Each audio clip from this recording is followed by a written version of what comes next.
సుమన్ టీవీలో మీ personal and business promotions కోసం కింది నెంబర్కి కాంటాక్ట్ చేయండి.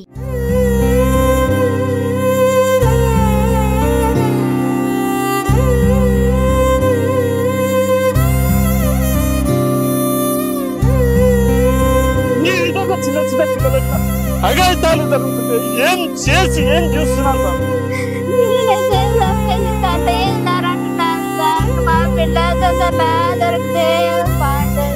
చాలా పెద్ద ట్రాజెడీ ఇది. చాలా జీర్ణించుకోలేకపోతా ఉన్నాం. చిన్న పాప, అంతా 8-9 ఏండ్లు నిండని పాపను మరి ఈ రకంగా పూర్తిగా మరి ఏ రకంగా అన్ని బయటకు వస్తాయి కానీ ఏ రకంగా జరిగిందో చాలా బాధాకరం. భద్రత మరి అందరికీ కూడా లోపించినట్టే.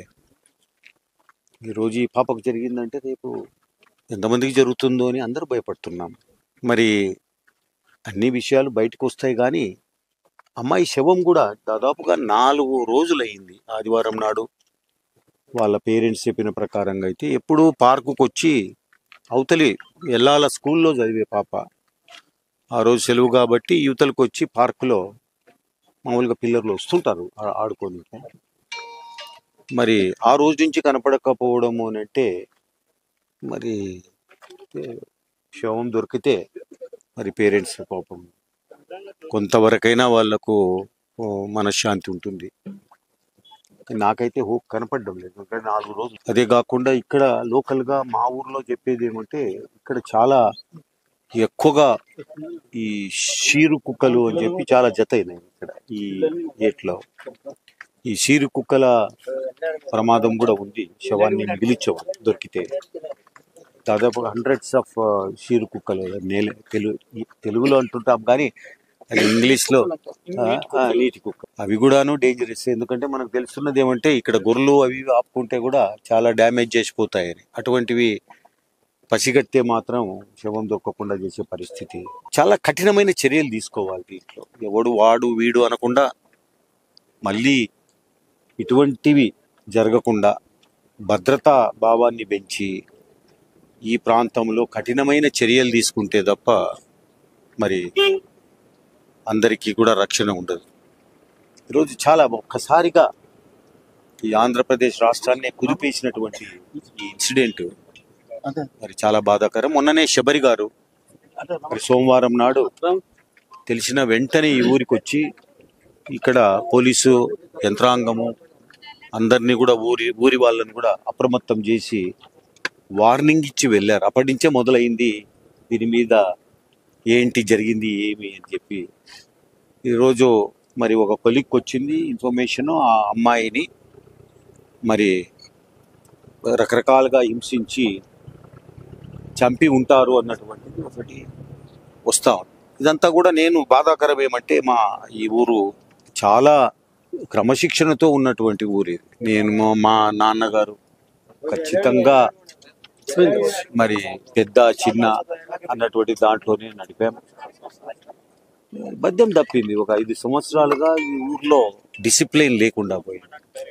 అంత రౌడీలు చెలరేగి ఈరోజు మరి ఊరును పాడు చేశారు. లేకుంటే ఆడపిల్లను చూసే ధైర్యం కూడా లేదు ఈ ఊర్లో. అటువంటిది సర్వనాశనం చేసి పెట్టారు వీళ్ళు ఈ 5 ఏళ్లలో. పేర్లు చెప్పను కానీ రౌడీలకు పెత్తనం ఇచ్చి తాగుబోతులుగా తయారు చేసి ఊర్లో పెద్ద లేదు చిన్న లేదు, కుల కట్టుబాట్లు లేవు, అటువంటి చేసి పెట్టారు. వీటన్నిటినీ కూడా ఖచ్చితంగా వీటన్నిటినీ మళ్ళీ ఒకసారి ఒక క్రమశిక్షణ లైన్లో నడపాల్సినటువంటి అవసరం ఉంది. పోలీసు వాళ్ళ సహకారం కూడా అవసరం. దీంట్లో పోలీస్ స్టేషన్ ఉంది ఇక్కడ. ఇది ఎక్కడో పైడాల్లో ఉన్న స్టేషన్ తీసుకొచ్చి ఇక్కడ ముచ్చుమర్లో పెట్టారు. మరి స్టేషన్ పెట్టుకొని కూడా భయం లేకుండా ఉంది అని అంటే కొంతవరకు ఆలోచన చేయాల్సినటువంటి అవసరం ఉంది. చాలా బాధాకరం. ఈ పిల్లలు పెద్ద పాప, ఈ అమ్మాయి తర్వాత అమ్మాయి, ఆ పాప ఎంత ఉంటుందో ఒకసారి చూడండి. ఈ పిల్లోడు కొడుకు, 3 పిల్లలు. ఎంత అన్యాయం, దుర్మార్గమైన చర్య. దీంట్లో క్షమించేటటువంటి విషయమే కాదు ఇది. కాబట్టి సరైన గుణపాఠం నేర్పాలి. వాళ్ళు ఎవరు చేసినా కూడా తప్పనిసరిగా గుణపాఠం నేర్పాలి. వీళ్ళందరూ ధైర్యంగా మీరు ఉండండి. ఖచ్చితంగా ఈ ఊరును బాగుపరిచేదానికి అన్ని విధాల మనం చేసుకుందాం. తొందరలో గ్రామంలో మరి ఈ ఒక వ్యవస్థను తయారు చేసుకుందాం. అది కాకుండా సీసీ కెమెరాలు ఇంతవరకు పెట్టలేదు ఈ దొంగలు. ఎందుకు అంటే ఇక్కడ పెడితే వాళ్ళు దొంగలు దొరుకుతారని దొంగ నా కొడుకులు. కాబట్టి ఇమ్మీడియేట్గా మరి గ్రామ డబ్బుతో, నా సొంత డబ్బుతో కంప్లీట్గా నేను ఇంతకుముందే ఎస్టిమేషన్ ఇచ్చాను ఇంతకుముందు వీధిన. అదే సీసీ కెమెరాలే గనక ఈరోజు ఉంటే ఘోరాలు జరిగేది కాదు. ఇది ఎమ్మడే బయటపడేది, ఘోరాలు కూడా తక్కువయ్యాయి. కాబట్టి నంబర్ 1 ప్రియారిటీ ఏమనంటే ఈ ఊర్లో తప్పనిసరిగా సీసీ కెమెరాలు అన్నీ కూడా ఏర్పాటు తొందరలోనే ఒక 15 డేస్లో పూర్తి చేసి అటు ఎల్లాల్లో ఇటు నేను చెప్పేది ఏమంటే అందరికీ సలహా ఇస్తున్నాం. సీసీ కెమెరాలు ప్రతి ఊర్లో పెట్టుకోండి. ఏదైనా గ్రామ డబ్బులు ఉంటే అటు ఇటు వేస్ట్ చేయకుండా సీసీ కెమెరాలు ఉంటే అవి దొంగతనాలు జరగకుండా కాపాడుకోవచ్చు. ఈ ఊర్లో తొందరలో ఏర్పాటు చేయబోతున్నాం. వీళ్ళందరికీ కూడా శబరమ్మ కూడా మొన్న వచ్చి చెప్పి ధైర్యాన్ని ఇచ్చి పోలీసు వాళ్ళని అప్రమత్తం చేసి వెళ్ళడం వల్లే కనీసం ఈ రకంగా ఏదో ఎతుకుతున్నారు. సిబ్బంది వచ్చింది, అందరు వచ్చారు, యంత్రాంగం వచ్చారు వచ్చినాకనే. కాబట్టి ఇప్పుడు బయలుదేరింది. మళ్ళీ ఎక్కడో మీటింగ్ ఉంటే ఆ మీటింగ్ చూసుకొని ఇప్పుడు వస్తున్నారు. చూద్దాం. మరి ఇట్లా రాసి పెట్టారు పాపం వాళ్ళ కుటుంబానికి. మేము అండగా ఉంటాం. తర్వాత ఎవరైతే ఈ దోషులు ఉన్నారో ఖచ్చితంగా వాళ్లకు మరి చట్టపరంగా ఖచ్చితంగా న్యాయం జరుగుతుంది మీకు అని చెప్పి తెలియజేస్తున్నా. చిన్న పాప ఎందుకంటే చిన్న పిల్ల అర్థమే కావడం. మైనర్ పిల్లల్లో నేర ప్రవృత్తి పెరగడానికి ఇలాంటి అసాంఘిక ఏమని ఎట్లా భావించవచ్చు, ఎట్లా చూడాలి? ఒకటండి, ఇప్పుడు తల్లిదండ్రుల భయమన్నా ఉండాలా? మూడు భయాలతో సమాజం ముందుకు పోతుంది. ఒకటి భయపడేది ఏదో సమాజానికన్నా భయపడాలా, లేకపోతే తల్లిదండ్రుల కన్నా భయపడాలా? అరే దేవుడు దైవభక్తి ఉండి మరి ఆ దేవుని భీతి అన్నా ఉండాలి, పాప భీతి. ఇవి ఏవి లేవు, చెడగొట్టి పెడుతున్నారు. చిన్న పిల్లలకు తాపడము. స్కూళ్ళల్లో అయితే మేము వెళ్తే స్కూళ్ళల్లో ఆడ కూర్చొని తాగి సీసలు పగలగొట్టిపోయే పరిస్థితి ఉంది అంతటా మొత్తం మీద. దీనికంతా కారణం ఈ రౌడీలు ఎవరైతే ఈ 5 సంవత్సరాలు వీళ్ళను విచ్చలవిడిగా పంపించారో. మేమంతా ఎట్లా చేసామంటే ప్రతి కులానికి ఒక కుల సంఘాన్ని ఏర్పాటు చేశాం. వాళ్ళ కట్టుబాట్లతో నడపమన్నాం. ఎవడు ఏ తప్పు చేసినా అక్కడే శిక్షించమన్నాం. భయం పెట్టే పరిస్థితికి తెచ్చా. ఇప్పుడు ఇక్కడ చిన్న పిల్లలు 14 ఏళ్ళోడు పిల్లలు ఎత్తుకపోయి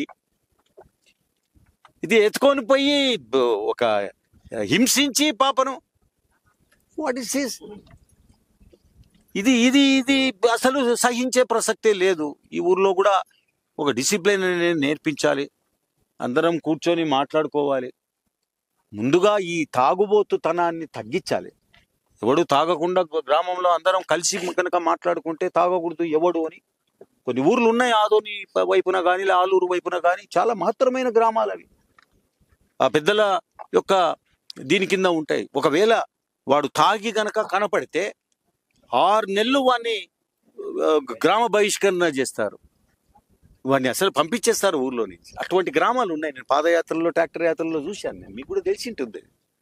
ఆ పరిస్థితులకి రావాలి, అప్పుడే క్రైమ్ తగ్గేది. ఇదంతా తాగుబోతుండము. లేకపోతే ఈ ఊర్లో ఒకరిద్దరు ఉన్నారు గాంజా వ్యాపారం. ఈ గాంజా వ్యాపారం చేస్తూ పిల్లలకు నేర్పిస్తున్నారు స్కూళ్ళ కాడ. వాడు ఎట్లా ఉంటాడు డిసిప్లిన్ చెప్పండి? ఈ రకంగా ఉంది. దీన్నంతా సక్రమంగా ఒక లైన్లోకి తీసుకురావాల్సిన అవసరం ఉంది. ప్రతి గ్రామం కూడా, రాయలసీమలో ఉన్న ప్రతి గ్రామం కూడా ఒక డిసిప్లిన్ తీసుకురాకపోతే మన కండ్ల ముందే ఈ గ్రామాలు నాశనం అవుతాయి, సమాజం నాశనం అవుతుంది.